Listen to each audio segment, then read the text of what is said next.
Ready.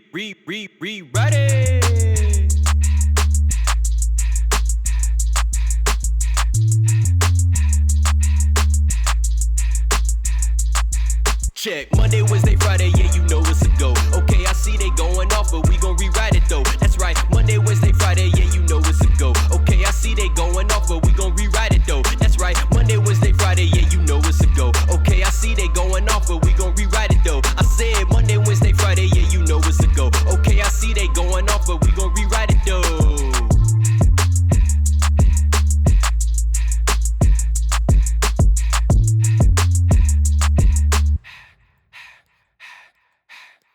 All right, ladies and gentlemen, welcome to another edition of the Rewriters Room. We are the men with the pen on the A Show Network under RNC Radio Live. It is the boy Armand. I'm here. I'm excited to be back again with my guys. WrestleMania week was incredibly tiring. I have never watched so much live wrestling during 1 week. Like every night, my girl was getting upset at me because I had something to watch. Our FaceTimes had to be rescheduled. I was half listening to her talk while I was watching, Io Shirai do something crazy or MSK do something crazy, or, she was tapped into during the Bad Bunny match, thankfully, crazy week of wrestling. Happy and sad that it was over because WrestleMania season is just such a good time. But happy to be here, man. How y'all doing? Maharaja Wash is officially back. The rumblings have been heard. The call has been sit out. We are ready, willing, and able. Especially a lot of these firings. You notice the Bollywood boys, Noor, Jinder were on that list. For me, that spells good things for the future. So I'm just excited for a new year. Should be interesting now that we're getting fans back and more kind of. They announced they're going to do touring as soon as they can, basically. So it's cool. Seeing things how to get back to some semblance of normalcy. Word. CC, how you doing, man? It's good, y'all boys. It's good out the whole world. How y'all living? Is young CC, best rap producer in the whole world. God body, because I consume healthy products and do towel curls, benevolent, servant to the earth, philanthropist, and every phrase that I say is a gem like amethyst. You could put any nigga next to me and women gonna ask him, whose man's is this? I may talk a lot, but I only got one thing to say. Love yourself, keep going. You are the world, give all you can, take care of your body, your people, and your land. Check, bruh. I can go another 2 months without watching wrestling, man. It's been a lot. I thought I was ready for this, and I was like, oh, 2 nights is better. Nah, it's not. I mean, it is, and then it also isn't, because like the 2 nights are after 6 straight nights of just like wrestling. This has been a lot, but yeah, no, it's pretty exciting. I'm ready to talk this out. I think too, what changes is that usually pay-per-views start at 7 and WrestleMania started at 8 both nights. Yep. And so you was pushing the rain delay. Yeah. And so you was really starting at like 9, so it was pushing like 11:30, almost midnight, especially night 2. I was like, all right now. Yeah, I'm not gonna lie, that threw me off. I panicked. I was like cooking dinner on what was it, Sunday, and I like panicked because it was like 6:45, and I'm like, oh gosh, let me get ready for 7, and I'm like, oh no, it's 8 o'clock again. I'm like, jeez. And what's crazy is they said WrestleMania was at 8, and like I was looking all over the internet for pre-show information, and you couldn't find it. But then when you turned on Peacock, there was a pre-show. There was just no matches. There was interesting stuff happening, like interesting conversations. Booker T doing an African accent, which he should never do again. Like a couple really cool things going on. I was like, I would have liked to know, but they didn't advertise the pre-show. So I'm like, okay, whatever, dudes. But I would agree. Like, I think the 2 nights is good for the talent. Like, it gives them more time. Like Biggie and Apollo got, a little more time, stuff like that. Like certain matches that you wanted to see go longer. But for us, it's like, even though we love wrestling, we have to commit 2 nights to watching wrestling, when like Saturday night we might have wanted to go out or hang with our family, and then Sunday night we could sit and watch WrestleMania for 8 hours. But now we got to be like, all right, Saturday night and Sunday night, baby, I'm sorry, but like I'm gonna be watching this TV, watching this wrestling, so we gotta do what we gotta do. But yeah, man, good week. A lot of great things happened, so we can just jump right into it with our pre-write. From the entire WrestleMania week, what was your favorite match? This includes NXT TakeOver, even WrestleMania SmackDown edition. Like, what was your favorite match and why? San Benito, the greatest wrestler of our generation. Bad Bunny, the Bad Bunny destroyer. Man. The leaping crossbody, the Falcon Arrow in stereo. Like, you just like, it's like almost like the match itself, like Bad Bunny, clearly a true entertainer, true performer, like all that kind of stuff. But even on top of that, like you can have a great wrestling match on WrestleMania, but there have been a million great wrestling matches on WrestleMania. Not a million, but like that happens. You don't see stuff like that. Like we'll probably never see another like just rapper just show up and like hit a Canadian destroyer on the outside of the ring, just casually. Like like you didn't even really try that hard. So like to me, that's just the match because you just never see something like that. Like that's the match like I'll run back like, oh yeah, when Bad Bunny came and like tore the house down. There's a new bar now. Yes. Like you can't like at this point, how do you bring in a celebrity? You know, like there's an entirely new bar. Then when I saw him hit the Bad Bunny destroyer, man, I was like, okay, listen. Wrestlers don't have that move. Yeah, wrestlers on the roster who don't hit that so move. I really don't want to put anybody down because I know y'all. I mean, I know like for anybody who's out there doing this in the midst of doing this, whether you're a year in, 3 months in, or fucking 30 years in, I know it's a lot of bullshit that you got to go through in order to even want to do this thing that you've been dreaming of doing your whole life. For the wrestlers, you know who this is your life if you're wrestling or whatever. That being said, there's a lot of you niggas who he just outshined.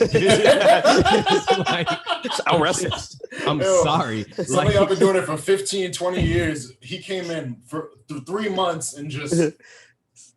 It just is what it is. Like, I'm sorry. Like, and speaking of like outshining, that would like lead to my favorite match.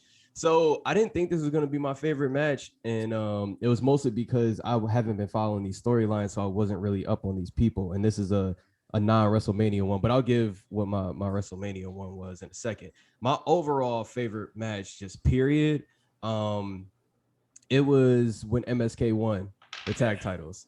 Yeah. That match was so fucking good. You know what it was or whatever? When I was younger, watching people like Edge and Christian, Matt Hardy and Jeff Hardy or whatever, whenever they would like come across the opportunity to like maybe get that championship or whatever, and then they finally did. As a fan, as a person watching, I was like, oh no, like it's like I'm watching like this person really go get that thing that they're after, and it's like it's just how do I put it? It's like just like watching the young guys who have like been dedicated to this, however long it's been like the last few years, like really fight and climb and crawl their way up. It gave me that feeling again, and that's when I was just like, oh okay, like this is special. On top of the fact that like spot wise, that match was stupid. It was so good. It was like, and then like as a tag team, I'm watching them and I'm like, this can like, I want to watch y'all for like 15 years now. I want to see y'all just go for 15 years. So that was like my overall favorite match from like the actual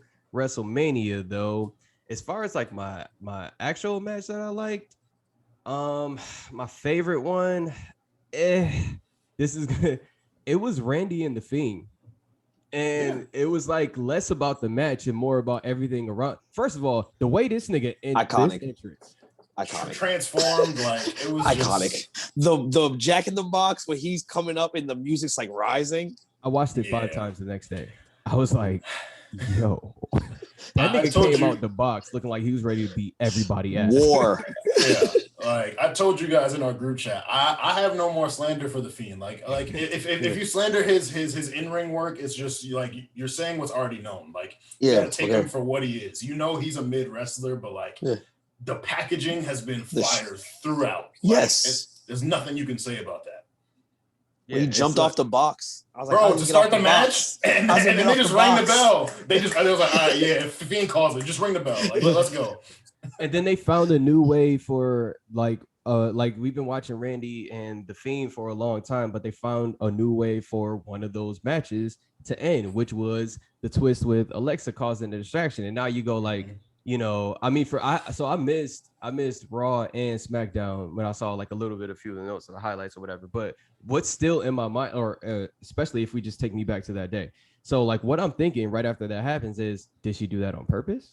Like, why did she do that? Like, and this is why Bray Wyatt is fucking amazing at what he does or whatever. Like, he's not here to like just give you the straight up match because, he probably knows he can't just give you like the straight up match. But on top of that, like he knows he's got your eyes and he knows, he's got your ears and stuff like that. So what he's doing is he's it feels like he's watching you watch the match, and then like he's like, all right, let me fuck with him this way, whatever. So like for it to end that way, I was just like, it just opened up like what we thought was something that could have been long and drawn out. It just made it a whole new thing, and I was just like, the ability to do that is crazy in storytelling. So that was nuts. It honestly wasn't even a bad match either. Like Fiend was doing some gangster shit. Like when he no sold the backdrop on the announce table, when he no sold Randy's DDT, it's like, yo, like you gotta put a little respect. Like that's so gangster. No one else is doing that.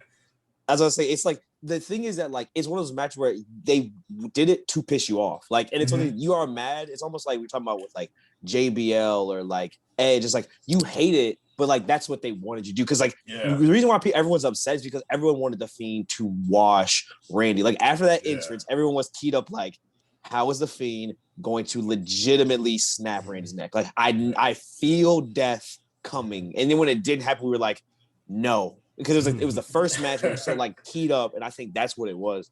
And about MSK, like one thing I think too is about them is that like, especially on the main roster, unless they're like two guys with like a gimmick, we really don't see a lot of people who come up as tag teams anymore.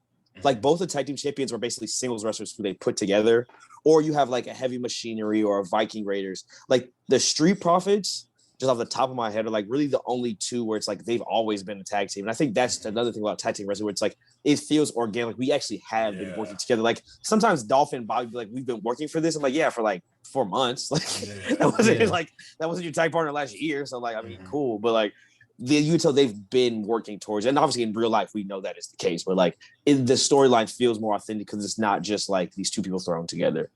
Yeah, and like that's a very good point. And to extend that, like just like the reason why MSK stood out to me is because I had that same thought. I'm thinking about, Street Profits are the only other tag team that I'm looking at, and I'm like, oh, okay, like I look at you guys as like a true tag team. But even within that, and even in the past or whatever, we've seen this or whatever. But especially with us all being older now watching this, it's just like when you see a tag team these days, really what you're thinking is, okay, how are they going to split them up? Who's Beyonce? Who's the Beyonce? That's the question. I don't like watching that match. I'm like, fam, this is a package. Like MSK is MSK. Like you can't really cut. It's like the Dudley Boys. It's like I could watch singles matches with either of them, but it's the Dudley Boys. I'm sorry. Reverend Devon was cute. It was cute. Testify was cute. Bully Ray was cute, but like I want 3D. Like it's just different. Them boys got something. That's they going to the moon with that. 100%. Speaking of tag teams, they never should have broke up. Yeah, right. Wait, what? What's it? You said speaking of tag teams, that should have never broke up. I was just getting upset about what we're talking about next. But Armand, you go. Armand, I'm sorry. I would say for me, I really enjoyed non-WrestleMania. I enjoyed since CC did the Ciampa Walter match was very, very good. Tommaso the Ciampa brutality put on. He because Walter is Teflon. Like Walter is just one of them ones. Like whoever he's stepping in the ring with, he's going to destroy. And it actually made me remember when Claymore kicked him in the Survivor Series match, Survivor Series 2019, when Drew pinned him, like Claymore kicked him. I was like, yo, aside from that, I ain't seen Walter get like he hasn't lost beat by anybody. Like he's never lost or even come close to doing anything to him. But Ciampa really had him like, Ciampa made us believe for some period of time that he could do it. It was great. And everyone who's complaining about Walter winning the match with a chop, you must not really watch Walter. Like you must not watch Walter matches because like the man can beat you any way he wants, but his chops are, I think, by far the... Look at Ciampa's chest. Yeah, all right. like Walter's chops are the most lethal chops in WWE history. Like, Ric Flair's were lethal, but it's Ric Flair. Walter's a big dude who, like, also just chops the shit out. Like, of course he can win a match that way. He's Walter, so I really enjoyed that. I'd say for Mania... obviously the Sasha Banks Bianca Belair match, just the moment, the Bianca cooking, it was incredible. But I got to go with the Roman Edge Daniel Bryan match, and it was tough because like for me, I really couldn't call it going into it. Like there was a part of me that's like, Roman needs his main event moment, like and it be like a really good match too, because like he beat Triple H WrestleMania 32, but the match wasn't that good to me. He beat Undertaker, but we know that match was awful. But like him being like he's been in this is his fifth WrestleMania main event, but only like one of them prior to this match was like an actual good match in my opinion. The Brock match where Rollins came in and cashed in. So him being in the ring with Edge and Daniel Bryan, it was like part of me thought Edge could win. Edge won the Royal Rumble. He's got his redemption story going. Part of me thought Bryan could win. Bryan is saying this is his last run. Like they're going to run back, WrestleMania 30, him being in a triple threat match he wasn't supposed to be in, and like him tapping somebody out. So it was like just the confusion going into it made me that more excited for it. And the match delivered in so many ways. Edge put on, coming out in the all white, all the pyro. Nigga, that fit. Bro. Ooh-wee. Cocaine white. Like he came in clean as shit. Roman making us wait, his entrance being like 5 minutes, all the pyro for him. 8K. Bro, I'm just like, wow. Like the presentation was incredible. Then the actual match was incredible. Like that spot where Edge had Roman in the crossface and then Roman puts the S lock on him. Edge uses part of the chair. Like the spot where Roman's standing on the stairs posing and Edge spears him. Like that was just so he's about to tap and like Daniel like catches his hand and like stops him from tapping. I was like, oh, that's iconic. So he's like about to give it. He's like, no, if you go tap, you go tap to both of us, my nigga. Like you not just tapping him. Like they had three of my favorite performers, but also three great wrestling minds come together to just give us a true main event, like an incredible main event. And like I ended up betting against Roman, but I wasn't mad that Roman won entirely, aside from the fact I had to take 3 shots because I bet against him. But for me it was like smash them, stack them, 1, 2, like that image of him so just gangster. Like over both of them, like gangster. Like honestly, neither Edge nor Daniel Bryan should come back for a rematch after getting pinned that way. Like like you don't deserve it. You don't deserve it. Like. But it was just honestly incredible. And for me, I think this really, because, they wanted Roman to be the guy for a while. Like he had the main events and, coming back from leukemia and he was Universal Champion. But this is really the first time that Roman's felt like the champion. Like, because, when he won it from Brock SummerSlam 2018, like he won because Braun was there distracting Brock. Like, or WrestleMania 32 when he beat Triple H, like you knew Roman was going to get the title back, but it was just it just didn't feel right to me. This right now with this character, with the performances he's put on, with how crafty he's been as a heel, because like he's not one of like he's doing some heel stuff where it's kind of like weaselly, but like he's still like dominating and like really cooking and winning matches. So this moment felt right, and like people were complaining that a lot of heels won at WrestleMania, but I feel like every story made sense. Like it all made sense. It was really enjoyable for me. Yeah, and the storylines aren't over either. So like it's not as if like they're continuing the Oscar thing. They're continuing like it's not as if like because they won at WrestleMania that means okay this year the heels won and then it's a completely new reset. Like that's not how WrestleMania is anymore. Like a lot of that stuff is going to be continued where the babyface might end up ending the feud as the victor. Like you can't call it. Right. Yeah, I think that's what I really, really liked about this WrestleMania is that they didn't abstract it away from the rest of what's going on in the WWE. And in actuality, they did the complete opposite, which is they said we got all these storylines going on and we're going to fucking put an emphasis on all of these stories. Like every single storyline I'm still more interested in. You know what I mean? Like I knew where half of these matches were going to go. I'm looking at it right now, whatever. The only thing that I didn't see come in, but it's on my own fault because I wasn't paying attention, was Sheamus beating Riddle. But then I thought about it. I'm just like, Sheamus is at the end of his rope. They're going to give him another one before he goes or whatever. But aside from that, I'm like, it makes sense that all of these went the way they went. Honestly, I saw a way for Kevin Owens to lose. I was like, maybe he loses or whatever. But no, it's great. Like all of these things keep the story going. For, like all of these matches, and specifically for Roman, he's like John Cena in that his story is longer than whatever feud that he happens to be in right now. And it's like you're playing to the feud that's in right now, but also the larger story at all times or whatever. So when he fucking had Daniel Bryan out by the side by the announce table, was beating his ass, and then he finally got to hear and see the crowd for the first time in a fucking year, and they're just Basking like, and he's just sitting there like, what are you gonna do? Like, and he fucking power bombs him through. I felt a cathartic moment. I cannot. If I was Roman Reigns, I probably would have came in that moment. Like, I would have been like, I would have felt such a sense of relief. I would have been like, you do not know how much, and for it to be Daniel Bryan that he put through too, because that's he's the complete opposite of, he's the guy who are just like, yeah, no, these are our guys. So for them to do that, man, bruh, like that was crazy. That was really good. I think Roman right now is like, he's honestly, man, I don't think you could touch this nigga, bro. Like, I don't think you could touch this nigga right now. I think it's summed up best by Thanos, where he says, he looks at the universe and you could not live with your own failure. And look where that brought you. Look where Back to me. You're cheering me, Roman Reigns. Look where that all these champions you had, AJ, Jinder, Daniel, and look where Braun, the Fiend, and look where you ended up cheering. Look who you want to win, me. I think that's why I love Roman, because I think I love Roman's character where he is right now, because he remind me of like a Jay-Z, a Drake, or whatever when they be rapping at niggas a certain way. It's just like, like when they talk, are they talking shit? Yeah. But like, if you go on Politico and fact check that shit, is it going to come back like 100% facts?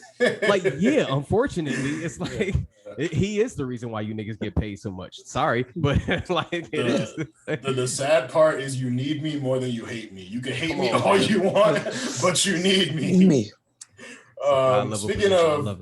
Speaking of needing, or rather the opposite, there were some firings in the WWE this week. Real quick, I'm gonna go through the list. If there's anyone that y'all feel strongly about, or felt they could have done more time, or their characters misused, feel free to jump in. So we lost Billy Kay and Peyton Royce, Mickie James, Tucker, Chelsea Green, Samoa Joe, Kalisto, Bo Dallas, Mojo Rawley. Floor is yours, fellas. Are y'all feeling strongly about any of these firings?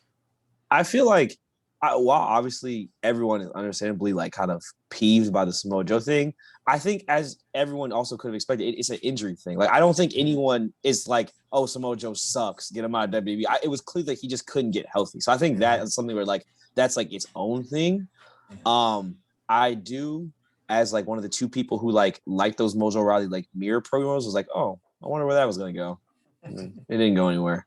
But like someone like Chelsea Green, like how can we miss Chelsea Green? I think Chelsea Green had like 4 NXT matches. Like you can't miss something you never really had. So like obviously the Iconics, but the one I feel like the strongest about personally is Mickie James.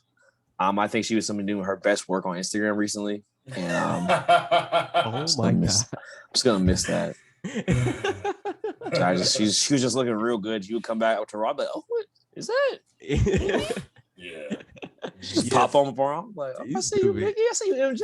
I see you. And that's why I'm gonna miss that. That's about it.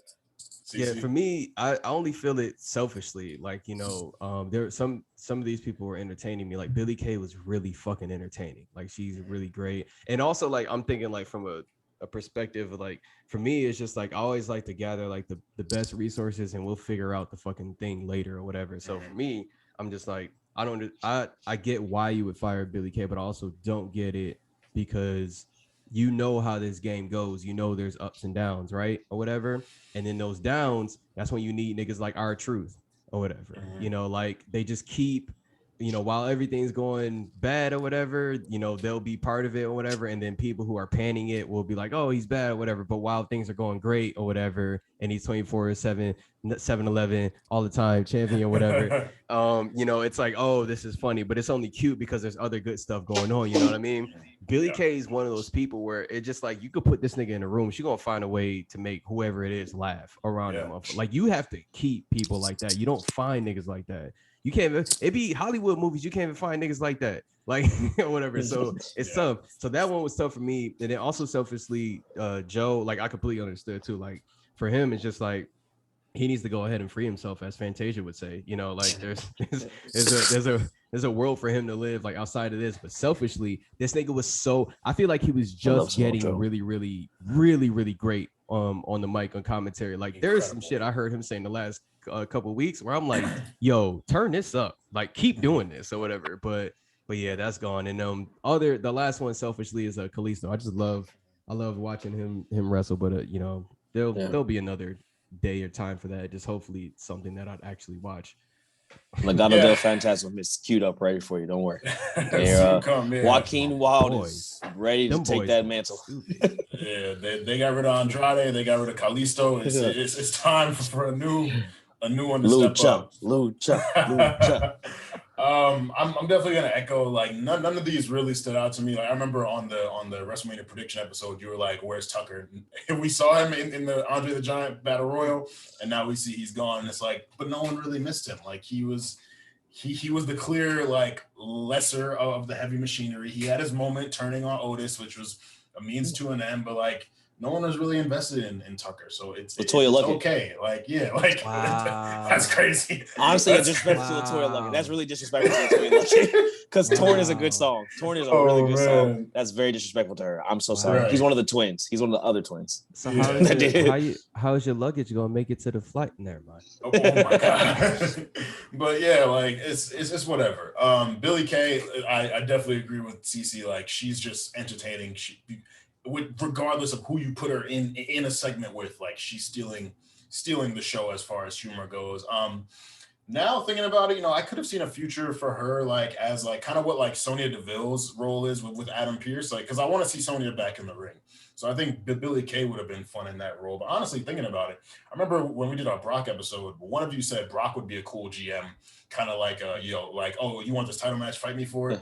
If Joe could get cleared. If Joe could get cleared and he could have been a GM kind of like that, like, you want to do this, fight me for it. Like, I feel like Joe could have been a really, really good GM, but I know he wanted to get in ring. I know they wanted him in ring, but he just couldn't get cleared. That idea just made me mad. I'm so tight because I never thought about him being GM, and now I'm picturing it. It's the best thing ever. Fuck. Because no one would mess with him. Yeah.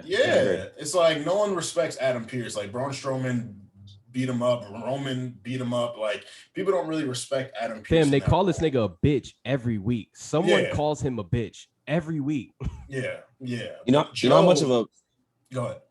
You know how much of a bitch Adam Pearce is? This nigga, they have turned Jey Uso into the main event like wrestler every other week just off a nickname. Just off the strength of being like, you are now main event Jey Uso, so now you have to be the main event every week. Like, it's niggas like Rusev couldn't get a tag title match. And Roman Reigns said, nah, Jay in there. He's just in there every week against somebody. Every single week, super kicking somebody. Yeah. But we definitely want to wish all of these wrestlers the best in their future endeavors. I'm sure we'll see some on AEW and Impact or starting podcasts. Yeah. Oh, yeah. Bo Dallas is 100% going to challenge for the TNT Championship. And it's going to be like Bo Dudley or some shit. For sure. To get into our free write, this one is for the homies who ain't make it to the WrestleMania card. We know from a Fightful report, it is reported that Aleister Black will be returning soon. What would you guys like to see for Aleister Black? He is currently a SmackDown superstar. I believe he's on the SmackDown roster right now. So what would you guys like to see for Aleister Black upon his return? So honestly, I think Aleister Black needs I don't know why, and I don't mean like anything by this when I say it. I just when I picture it, I feel like it's better this way. Like what Karrion Kross has, why am I forgetting Shorty name right Scarlett now? Bordeaux. Scarlett. Yeah, what she has. Scarlett fine as hell, Bordeaux. What those two have, Aleister Black like could use that, and he doesn't need it the whole time. He's gonna be there for the rest of it. He just needs a Kickstarter for something like that because Aleister Black, I feel Aleister Black is better when he doesn't have to talk a lot or whatever. And he can talk and it's great or whatever. It's just that when he doesn't have to talk a lot or he can talk and then there's somebody else there backing him up or whatever, I think that's like the best. Like him out on his own in the WWE universe, like in the world amongst all these superstars and everything that's going on. I'm just like, it's not really an angle for him. And on top of that, I think he works better the same way like Karrion Kross too, where it's just like it's kind of heelish or whatever. It's not like by the book heel, but it's just like, you see something you wanted, you're gonna go and like take it from that person. And it's just like you've decided that this is okay in your mind, kind of like feeling thing or whatever. So I think that would be the good look for him, to be honest. It's funny you say that because in real life he does have that. Like he's married to Zelina Vega, but like in wrestling he doesn't. Like in real life he does that perfect thing you're talking about. He has, but he just he can't incorporate that because he's not in WWE anymore. I agree with you wholeheartedly. I think like when I think of Aleister Black, and I tweeted this a couple like weeks ago. Like to me, like one of the best segments of his career is after the whole Nikki Cross knew who attacked him, and she told him one week, and then the next week he comes back and he just runs through the backstage like, where is he? He like black masses Lars Sullivan. I think that's where he broke Lars Sullivan's jaw. Like he sent him to God. He black masses all these security guys. Comes out, where's Johnny? Looking for Johnny. And I think what that reminded me of is like the nerd of me is like a scene from The Winter Soldier. And I think that is Aleister Black's best role, is like basically a weapon for someone else. Like you're saying, like when he has to talk, it's like it needs to be like very clipped, like very like focused on a mission. Like I need to get this thing. And so like something where he could just haul ass. So I think his best role is either as like, and I don't know, I can't think of the rest. I've been trying to think about it because it would be someone like Adam Cole, but it couldn't actually be Adam Cole, but someone who is a bit less threatening than he is, who kind of like does his dirty work, but also like is his own, like not necessarily like a heater, but more so like my enforcer, like kind of like what you would think Jey Uso will be doing, but like not actually getting his ass whooped all the time. Like actually like being like a legitimate threat where it's like, if you want to step to me, you got to go through Aleister first, and Aleister don't play that shit. And even if it's kind of like he doesn't really want to do it for some reason he has to, I think that would be dope. But also what I think is that he needs to go back overseas and take Walter's UK championship. I think that match would go dummy. I do, part of me, the purist in me wants to keep the UK championship on a European person. The person to be from UK, but I think Aleister having that like cachet of actually being like from there, I think that would be a fire match. It'd be violent as hell. And I think if you could somehow, I don't know if Aleister can kick that high because Walter is a large man.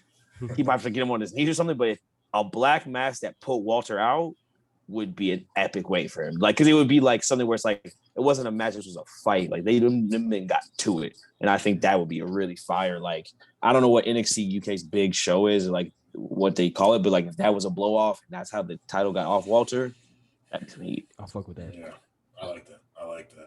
Yeah, I'm not even going to say anything because I just want to see that. Charlotte Flair returned this past Monday with the promo of promos. She called out all the women by name. We saw on Twitter that they edited the "What They Bitches Want" beat behind her promo. It was Sasha Banks, Naomi, Bianca Belair. She went crazy. And honestly, what she was saying was facts, which is why the people responded the way they do. And so it's looking like they're going to insert her in the Rhea Ripley Asuka feud over the Raw Women's Championship. At this point in Charlotte's career, like, you can't really do much interesting stuff with her anymore unless it involves the title. But, like, you know, we are the men with the pen. We create craziness. So, like, to make Charlotte, and not that she needs to be made interesting because she's always interesting, but, like, for y'all, with the mad minds that y'all have, what would you do with Charlotte that doesn't involve the title at this point? I think, I think, first of all, I think that question has been asked within WWE late last year / the top of this year or whatever, because, or I mean, not even late last year, like early last year, because you saw her with the Lacey thing. I think everyone, including the WWE, which usually is like the last people to find out, even though they kind of know, like have gotten to the point where they're just like, yeah, we don't care about what championship Charlotte wins at this point or whatever. It's just like you can't put her in the championship match and anyone feels like there's stakes. They're just like, we've seen her win so many times. Who gives a shit? She beat Asuka when we didn't want her to beat Asuka. Like it's at the point where it's just like we don't give a shit. It's like watching John Cena win a Universal Championship. We're just like, okay, and so it was gonna happen. Yeah, right. Yeah, yeah, exactly. So at this point, I feel like what she needs is like a kind of what Big E and Apollo had, which is that like she needs something like super duper personal. It's just like, I don't like that bitch don't like me, like that. That's what she needs, like kind of, because that's what I'm thinking about it now, and I'm gonna bring this back up later, and I don't want to spoil it, but we've seen that in the past before, like back in the Attitude and Ruthless Aggression eras or whatever, when there were so many people but not enough titles to go around. You just made it so that two motherfuckers didn't like each other, bro. Kind of how they tried to do it, like Sammy and Kevin or whatever, which like the match was better than the feud, but like, yeah, just turn it into one of those. But the question is just like, how do you get there? I think it would be great for Naomi to step up and do it, because and here's another reason why. It's like with Charlotte's promo, not only Charlotte's promo, but like many people's promo recently, especially the promo that everyone had to do before during the delay on WrestleMania, niggas is getting more like real and like breaking the fourth wall with it or whatever. So like Charlotte could be like, you know, Bob, you know, she did her promo or whatever. Naomi could be like, say everything I just said. You've gotten opportunities. Like, you won the championship, blah, blah, blah, blah. And now you come out here calling out my name when I didn't even do anything to you, blah, blah, blah. And boom, just like get right to it. So like, and then have them put something crazy on or whatever. And they could just do like grudge match type shit. And everybody going to win out of that because Charlotte's still going to look legit. And now everybody's going to be like, wait, Naomi's like on championship level. So it's going to be fire. And then like from there, you just have them split off and Naomi go gets whatever championship or whatever. But yeah, like I would love to see Naomi step up and have like a one-on-one feud with Charlotte that goes for like 2 months. That would be great. You know what would be fire about that? What they can incorporate is like, and this is something like, this might be a real thing, I don't know, but like the whole like y'all act like the 4 horsewomen were the only 4 women out here wrestling. Like y'all always talking down on the rest of us. Like we don't exist, and like, and I feel like that would be such a fire because it would bring the 4 horsewomen together, so you could have that 4-way. You could have like 8 women tag match or whatever. But like that kind of storyline of like, yeah, y'all do just talk about it like it was just Charlotte, Sasha, Becky, and Bailey out here. Like I've been out here working, and I think that that would be really fire too because that is so like real and grounded. And Naomi's like truth of her character that like I've been overlooked for all this stuff. No, for real. All y'all want to do, yeah. You right, no, because I'm thinking about it. We just did this episode. She was the first fucking like FCW, bring all that shit back. Like look, nigga, I've been here before y'all niggas got here. I was here, nigga. Like, that would be fire. And I think so. That, and I think kind of similar to that, if you don't do that, it needs to be character driven. And I think you look to her spiritual cousin, Randall Orton, because they are essentially the same wrestler, and you just have her go on like legend killer shit. Like I want matches with Lita, Molly Holly, Kelly. Like I'm out here taking scalps of y'all blonde haired women. Like I'm out here just taking names and just running through legends. Like, can we please make Dr. Umar her manager, please? Hey, yeah, you have to give her some type of real violent finisher, like the punt kick, but like her version of that, like that natural selection. You're using that more. Where it's like, nah, she taking off heads of some of y'all. Like, and I think that would be a cool streak for her too. It's like, no, like I'm the standard. I'm Charlotte Flair. All these other people y'all talk about like this, added like, I even like be like, I saw your little list on Twitter. Trish Stratus #1. She's not better than me. Like, and go off like that. I think that would be cool. A little run for her too. Yeah, and like it even sucks that we have to have this conversation because Charlotte she's gotten a lot better as a promo. She's obviously incredible in ring. Like it's not like we dislike Charlotte. It's just like they've kind of done everything that they can do with her on like a normal level. Like that's why we got to take it to our galaxy brain type stuff to kind of get more. Because like it's like I fuck with Charlotte, but it's like you said, like John Cena. Oh, John Cena's in a title match. Okay, cool. Like we know what's gonna happen. He's gonna run it up. Like that's cool. But like it just sucks because it's like they have to insert her into this Rhea Asuka thing, which I think will be good for Rhea because we saw Rhea and Asuka, their chemistry could use a little work. So you put Charlotte in there, who's more of a ring general, and we can get a better match out of it. But like, we just know what's going to happen. Eventually, Charlotte's going to get that title off of Rhea again, or Asuka's going to win it back, and then Charlotte's going to beat Asuka. Like, so it's just like, it's like a Superman movie. Like I love Superman; it's my favorite superhero. But the problem with Superman movies is that like you can't really fuck with Superman. Like it's like even if you at a certain point Superman is the best powers, he's the strongest. So you have to do all of this like machinations with kryptonite and like all this other stuff to like weaken him to even make it seem plausible that he would lose this match, or you have to just kill him off. So like, like even the niggas who make Superman movies know that, and the way that they went is like, let's not make him look weaker, let's make him look stronger. Because in the Zack Snyder cut of sorry to get way off, but in the Zack Snyder cut, this nigga look even stronger. Yeah, he's like, a god. He's a god. It was like they had like the fucking niggas who destroy universes come after them. And they was like, all right, bet, let's just get Superman, and he literally stopped all that shit. It was just like Clark said, "I'm pussy." Huh? So yeah, I thought I was gone. It's the same thing. Like you gotta find a way to like mix it up or whatever.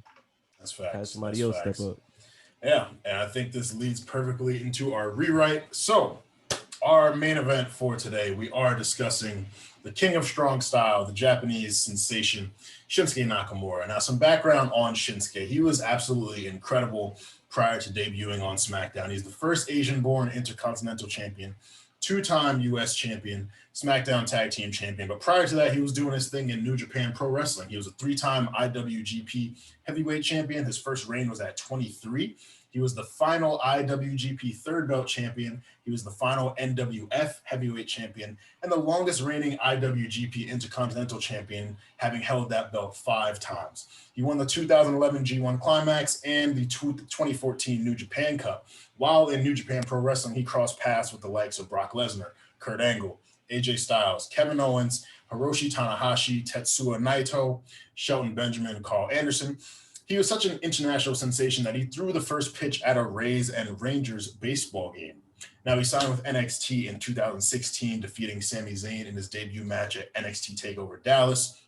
He's one of 4 men to hold the NXT Championship more than once, joining Samoa Joe, Finn Balor, and Karrion Kross, defeating Samoa Joe for the NXT Championship at NXT TakeOver Brooklyn 2, and then he defeated Joe again for the belt in Osaka, Japan.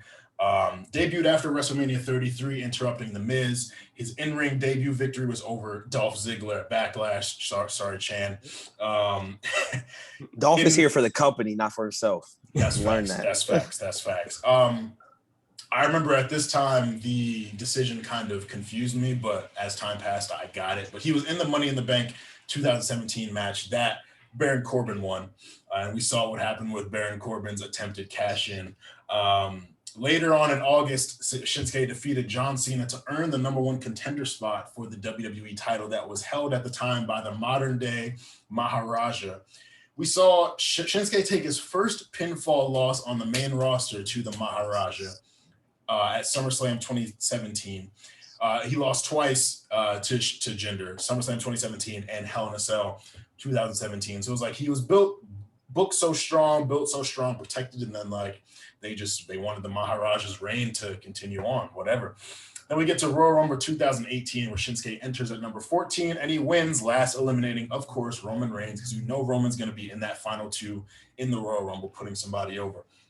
Shinsuke did the gangster shit, immediately challenging AJ Styles in what would be a dream match for WWE fans who had not seen it prior in New Japan Pro Wrestling. This is where things get a little... So AJ Styles defeated Shinsuke Nakamura at WrestleMania 34 en route to a historic reign as WWE champion. And Shinsuke, in retaliation, gave AJ a low blow after the match, turning heel. So, for our rewrite, the first question that I want to throw out there, should Shinsuke Nakamura have won the match at WrestleMania 34? Of course. What are we talking about? Of course.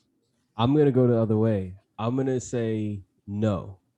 And here's why. And this kind of pretty much sums up like all of my like kind of rewrite around this situation, because it's not really like specific.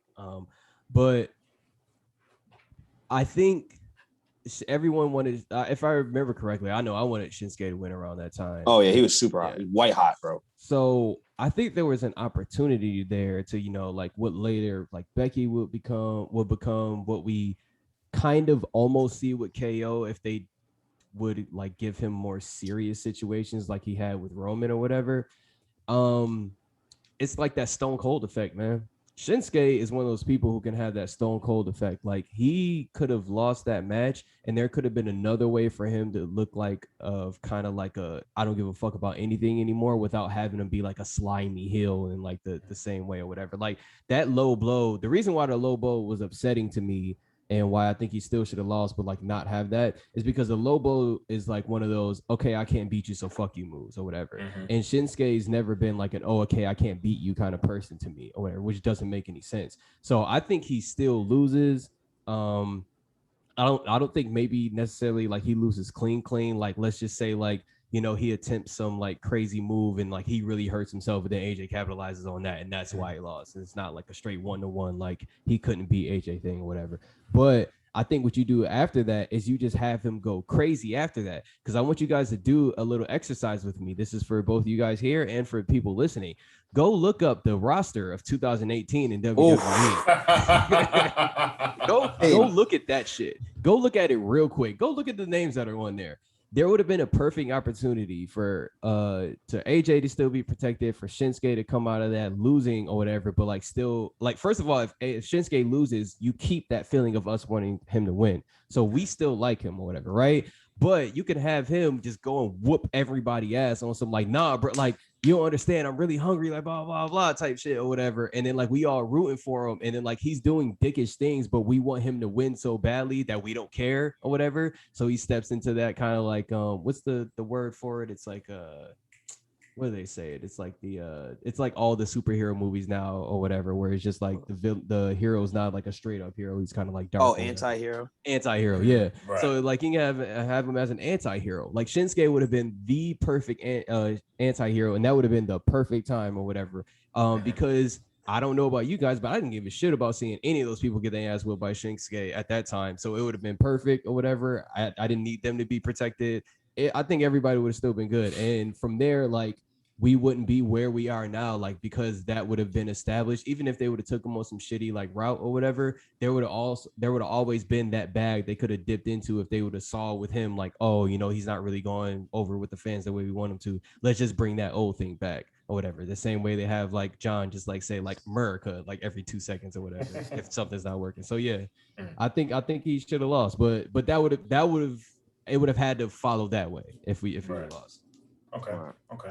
I agree with you, Chan. I think Shinsuke should have won, and I think instead of doing the turn after the match, you do the turn mid-match. Like, this was two baby faces people loved. AJ was on a great run with the title. Shinsuke came through, ran through SmackDown, won the Royal Rumble. So it was like, you know, they don't often do babyface versus babyface. Like, there always has to be some type of turn. I don't think at that point turning AJ would have made sense. So I think you have Shinsuke turn mid-match, whether it's the ref turns around, there's a low blow or like an eye poke, and then the Kinshasa, kind of like Daniel Bryan turned against AJ when it was him babyface versus AJ babyface, and Bryan won the title that way with, you know, some slimy shit. Like, I think you have Shinsuke turn mid-match, win the title, and then when you run back the rematches, you know, you have him being a heel doing crazy stuff. Because if you remember those rematches, there was a double count out. There was no contest. Yeah, there was a no contest because they both low-blowed each other. There was a disqualification loss. And then finally AJ beat him in a last man standing match. And it was like, this is whack. Like, I really wasn't that into it because, like, we were, and this may be just my emotional, reaction, but it was like, I was invested in Shinsuke up to that point. And then him turning heel was like, is this really the way he's going to get it? And then he didn't even get the title. So you give him that moment at WrestleMania, like AJ Styles came in Teflon, like you know he's gonna get it back at some point, so it's completely okay. But you understand they wanted to have AJ go on that historic reign, you know, break the record with the title, so fine. But for me, I think the turn would have been more impactful for me if Shinsuke would have did it mid-match and won, because that would have also been a crazy WrestleMania moment. Like we look back on WrestleMania 34 with him low blowing AJ after the match, like, that was just some pussy shit. Like, you did that because you couldn't beat him. Like, if you do it to get the title and then you also like have good matches after that and you hold on to the title and AJ has to chase, like that for me would have been a lot more impactful. So yeah, I would have had him turn mid-match for sure. I like that.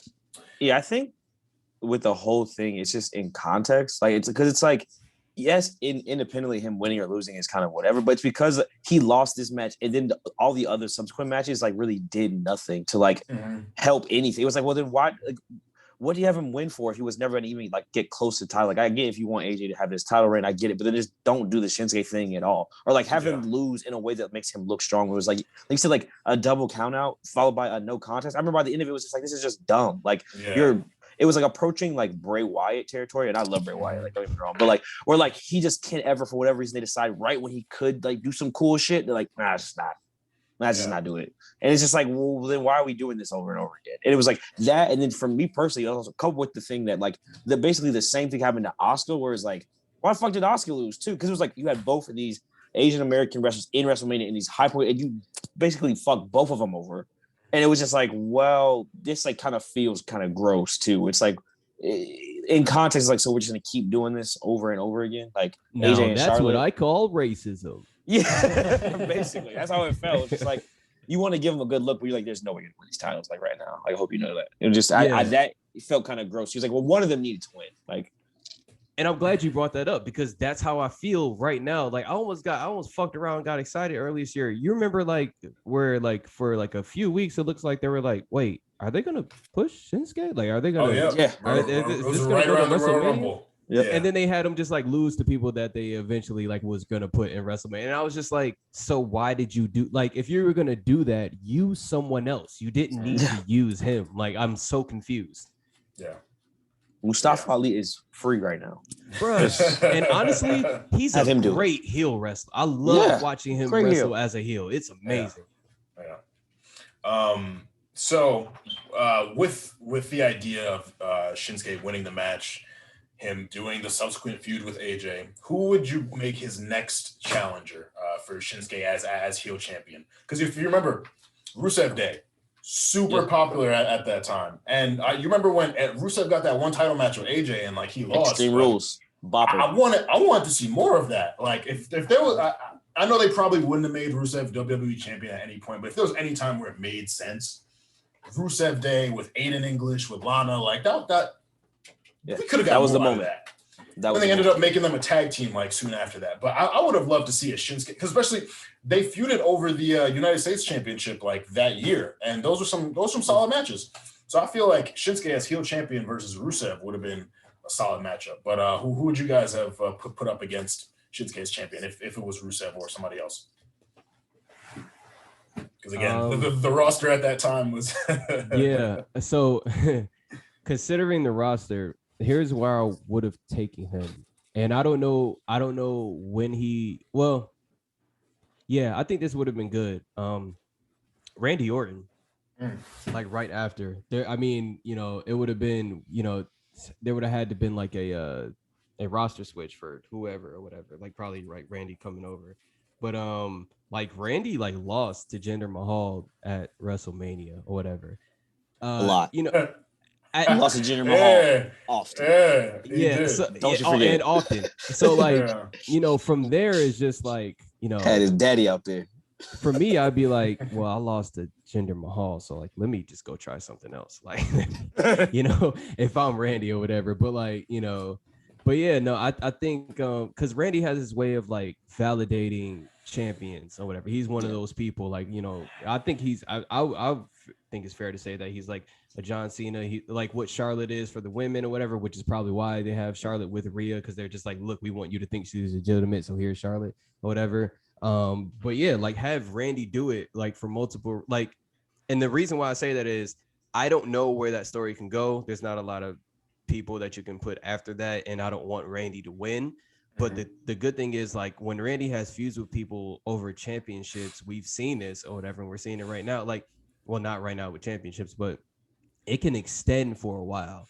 And what that can do is that can give you a little bit more time with Shinsuke, like as champion. It gives him a chance to build a little bit more credibility or whatever. You get to see him like work in these different situations. Randy, like he's like, cool, just, let's run like 4 or 5 of these and do like 3 different stipulations for 3 of them or whatever. You know what I mean?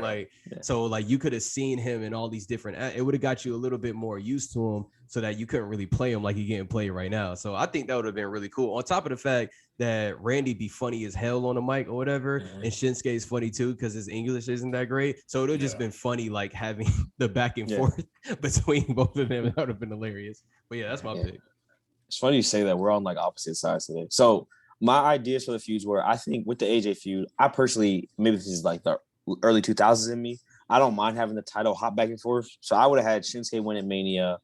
AJ can win the no DQ match. Honestly, at Mania, and this is maybe because if you haven't figured out yet, Samoa Joe is my TNA wrestler of choice. And so I would have had a low-key squash AJ. I would have had him like do some like, not even a low blow, because to me a low blow is like, if I'm supposed to be Shinsuke Kamara with this like super violent King of Strong style, I should be able to do a dirty move that's also like strong. So like I would have him like do something like that and then win the match in like a very like quick, like decisive manner. Kind of like how he beat Jeff Hardy for the US title. He cooked him pre-match and then Kinshasa.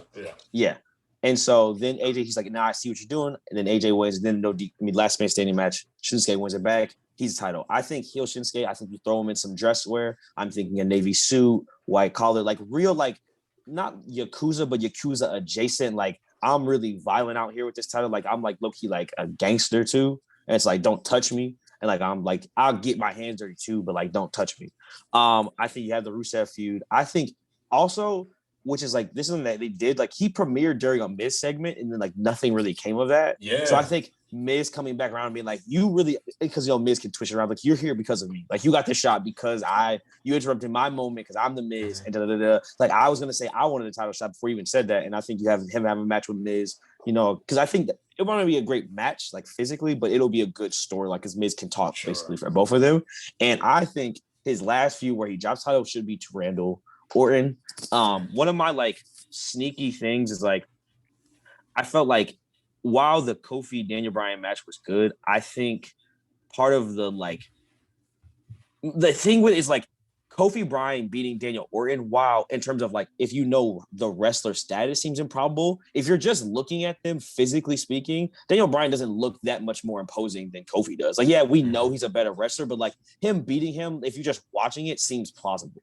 And so like, I always felt like if that moment, instead of Daniel Bryan, was Randy, where Randy already has the history with Kofi, like, you're a joke, you're stupid. Like, and now you think you can take this title from me at WrestleMania? Who are you? Like, and also I think even before that with Shinsuke, you have the whole like, I am WWE. My dad was wrestling. I am wrestling. You're this whole New Japan cute indie thing, and Vince loves stomping them niggas out. And so like that would be the storyline. And then Randy beats Shinsuke. Like, yeah, see, this is not go back to Japan, like some shit like that.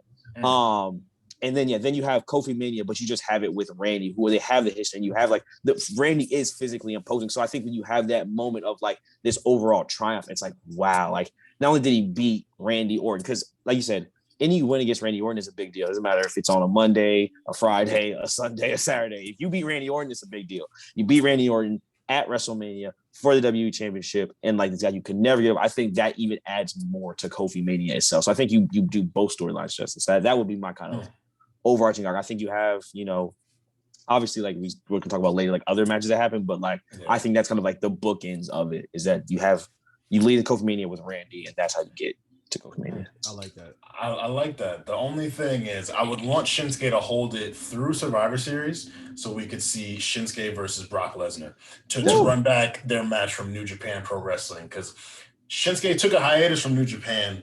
And then Brock left New Japan, I think, to go to the NFL or to go to UFC. So they're like, Shinsuke, well, we need you back. Brock left us. But like they had a match that people were into, and Shinsuke was training with Brock to kind of become more of a better wrestler, become more lethal. He needed to gain muscle and stuff.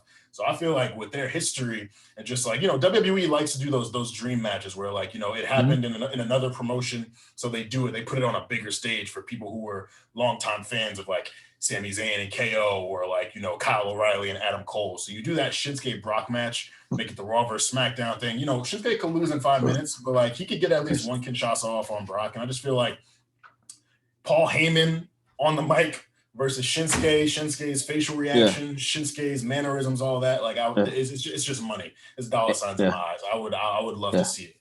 And also, as we know, Brock only has matches with people he respects, and he respects Shinsuke, and so like he would give him the match, like he wouldn't Dean Ambrose him, like he would really like. I know you really about that action, like I fuck with you Shinsuke for like 10 to 12 minutes, like I do that for you. Yeah, you guys kind of got ahead, but I like it with the Randy thing, because I was going to talk about how Shinsuke was hella protected by the WWE, like aside from losing those matches to Jinder. And then losing to AJ, like and even beyond that, like he's been very protected by the WWE. So I was gonna ask, who would it make sense to lose the belt to? Randy didn't even cross my mind, but that actually makes sense. But I had a couple people here. I would love to have seen a Daniel Bryan Shinsuke feud with Bryan as the face and then Shinsuke as the heel.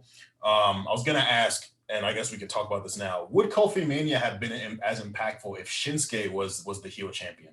No, because it would have been color on color, and we needed to take that from the white man. I'm sorry. It's like everybody knows what this was. It was like it's like that Bill Burr joke about how like we keep dipping into all these different sports to find like times where black people have to overcome like unnecessarily racist white people, whatever. It's like, unfortunately, sometimes you just need to watch a story where like the black person is like, it's like it needs to be binary, where there's no like gray area. It's like no, this is the good guy, that's the bad guy. Like, and for me, Shinsuke's never gonna be a real. Even when he was a heel, I was just like, okay, I'm just interested how they do a heel. I'm not looking at him like a bad guy. Cool. Or whatever. So, yeah, it is like so. Yeah, and then there's like the fact of like personalities and stuff like that. Like where Daniel Bryan was at the time that Kofi took it from him was perfect or whatever. Like it was it was perfect. So No, I think it diminishes Kofi's title, whatever. It would have been too much in the vein of WWE to give him that title then, because we would have been like, I mean, of course y'all gonna let him take it from Shinsuke. We would have still been complaining. Yeah, that's true. That's true. If Ali wasn't hurt, would Ali versus Shinsuke be a Mania match you would want to see? And do we think WWE would make that a Mania match? Far too brown. For the WWE title? Yeah, like it might be like an Intercontinental title match. title, yeah. But WWE title, like... You honestly, looking at 2018 roster, you'd be much more likely to get Big Show versus Shinsuke Nakamura, or like Dolph versus Shinsuke Nakamura, or even Kane versus Shinsuke Nakamura than Ali versus Shinsuke Nakamura. Honestly, I'm looking at the roster too. This is like another rewrite we can do. Like late career Jeff Hardy, I never understand what's going on. You'll catch a random Friday and he'll win the US title, and it's like, okay, Jeff Hardy, he's the US champion now, and then next Friday, get squashed, lose it. Don't know why that happened. Like, and so like he's another person where like if they would properly build Jeff Hardy, it would make sense for him to be involved in these like WWE title like kind of rivalry rewrites. But for whatever reason, he just never is. Like I never think, oh yeah, Jeff Hardy should get a shot at it. It's like early career Jeff Hardy, but now I don't know what is even going on with that. Nice. And here's a moonshot. So in the vein of like I said I was gonna get to this earlier or whatever. So one thing I really liked about watching wrestling when I was younger, and Chan, you brought this up too, is just like you got two wrestlers, one might be a heel, one might be a face, but to me, a lot of those times, like it doesn't really matter because I might just be into both of them. You got The Rock and Stone Cold or whatever, and you know, like even with like with Kurt and Brock, like or whatever, like with that going on, it's just like I like both, like, you know, there's a lot of situations like that, like especially that ruthless aggression era. So I think there's a chance for you to like kind of like copy that or whatever. And this would be way out of left field. I forget what feud he was in at the time. Hold on, let me go look it up because it probably has it here. All right, no, it does. Yeah, no, it does. But yeah, so yeah, it like really has like nothing to do with it. You would have had to find a way for these two to come together. I think it would have been cool if KO takes the championship off of Shinsuke, because you can run those back a few times. Like both of those are the kind of guy, like, you know, there's, I think the thing that they share is that like just intensity, like Shinsuke with the come on or whatever, and Kevin Owens, as soon as he comes out the fucking entranceway, he's just like, like, you know what I mean? Yeah, there's just like a certain intensity with both of them where, you know, like how, like, you know, you used to get the Rock and Stone Cold or Triple H and whoever or whatever, just like in the middle of the ring, just like punching the shit out of each other or whatever. You can get that from Kevin Owens and Shinsuke, I think like 3 times, honestly. Yeah. And it would have been great. And I would have liked to see like the same way you were talking about, like with the back and forth with him and AJ. I think him and KO could do that as well too. So all of that to say, I mean, aside from you saying he shouldn't have won at Mania, but he should have won, like we all wanted to see Shinsuke hold that WWE title. I've talked about it so many times here. No one realizes he's one title away from a Grand Slam championship, and it doesn't feel like it, because if you look at everything he's done since 2018, yes, he held the Intercontinental title for a little bit. Yes, he's a 2-time U.S. champion, put in a tag team with Rusev, put in a tag team with Cesaro, but like all of the excitement that came in, that existed when he debuted on SmackDown, and like how he was just cooking people, they've mismanaged it in my mind. And, you know, some people feel like, you know, Shinsuke wasn't even that great of a champion when he was in NXT. So, you know, you might not want to see him as a world champion. But it was like, just to build him up the way they built him up, just to have him lose at WrestleMania and then not get the title 3 subsequent matches. And then even like we talked about in 2020 around Royal Rumble time, when he just cooked in that gauntlet match, and they had Roman and Jey Uso beat him up and then Adam Pearce win. It was like, why? You see what he can do when he's motivated and put into something that, like, you know, he takes seriously. Like he heats it up. Like Roman as champion versus Shinsuke is a match I wanted to see. Like I was like, oh, we're gonna get this. Like they moved beyond KO. We're gonna get Roman versus Shinsuke at Royal Rumble, and then they put KO back in. But it's like, bro, like he's you know, Shinsuke's 41 now. You know, he might be a little lazier. He might dial it in sometimes, but like when he wants to turn it on, he can turn it on. And I feel like with some of these matches we fancy booked, KO, Daniel Bryan, Randy Orton, you put Shinsuke in those positions, and he probably give us classics. I think what you see a lot with people now in WWE, maybe not now, it's probably always been a thing, but something as I've noticed got older, like they're almost like victims of their own success. Where I feel like sometimes Vince gets in his head, it's like, oh, this person's always gonna be fire. They'll be fine. You can always reheat this, and so they like kind of play him.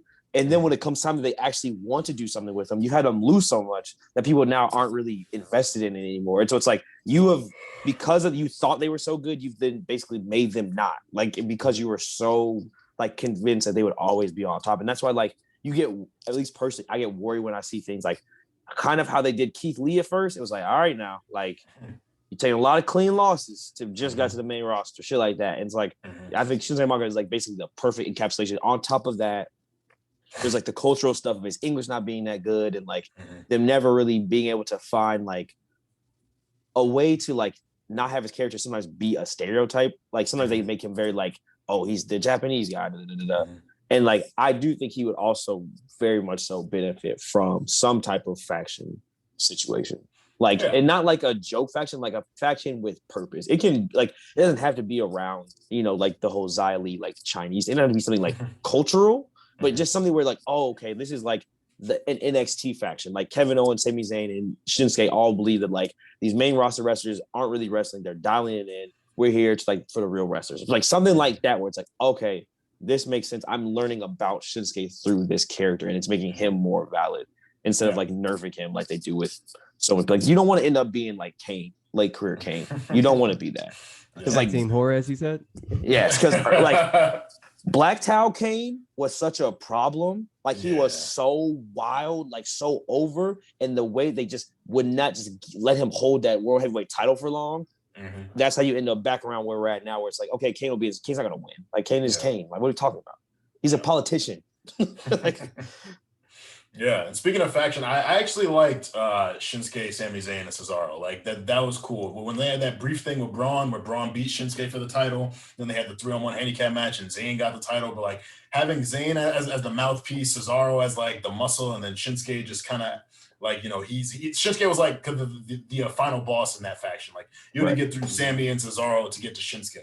Thought it would have been really cool if like, well, if Shinsuke was Intercontinental Champion and Cesaro and Sami were tag team champions, or Zayn was Intercontinental Champion and then Cesaro and Shinsuke were tag team champions, because we see at this point they're not going to give Shinsuke the WWE title. It would have made the most sense for him to be WWE champion, Cesaro and Sami to be tag team champions. But like that was a time I was like, oh shit, like this is something that we could really get jiggy with. And then Sami Zayn left during COVID, and Cesaro and Shinsuke were on their own, and it just wasn't as interesting. So like when they beat New Day, I knew it was happening because you wanted Big E to go solo, but it was like, this just doesn't feel like that kind of star making, oh, like this is about to become a thing type moment. Because we saw as soon as Xavier and Kofi came back, they got the titles right off of them. Yep. And Shinsuke went right back to being dormant. Like, he couldn't even win the Andre the Giant Memorial Battle Royal this past year. Like, it's like, yeah. So do my man justice. Stop Asian hate. Oh my God. You are green. You are incredibly green.